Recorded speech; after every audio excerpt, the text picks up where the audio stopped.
বন্ধুরা, আপনাদের সামনে একটি নতুন ভিডিও নিয়ে চলে আসলাম। আজকে দেখাবো আপনাদের খুব সুন্দর কলা গাছের চারা আর দানা থেকে চারা বের হতে। দেখেন খুব সুন্দর ছোট ছোট 3টে চারা হয়েছে, দেখতে কত সুন্দর লাগছে। পাশে একটা ছোট্ট লিচু গাছ হয়েছে। দেখেন বন্ধুরা, আমাদের সাথে লাগানোর জন্য মাটি তৈরি হচ্ছে, পাচ্ছে টেরে সাজানো আছে মাটি ভরা। সাইডে আরো মাটি সার করা হচ্ছে যেন নতুন চারা বের করতে পারি।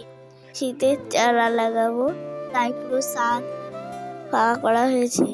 বন্ধুরা দেখতে পাচ্ছেন কি মোটা পুঁইশাক এবং কত বড়, আপনারা দেখেন। বাংলাদেশের মাংসের সাথে ঝাল বিখ্যাত, ভারতবর্ষে মাংসের সাথে পুঁইশাক না দিলে জমেই না। দেখেন বন্ধুরা কত বড় পুঁইশাক। বন্ধুরা এইদিকে মাটি সার করা হয়েছে। বন্ধুরা খুব সুন্দর একটি আনারস গাছ। ভিডিওটি ভালো লাগে লাইক কমেন্ট শেয়ার করবেন।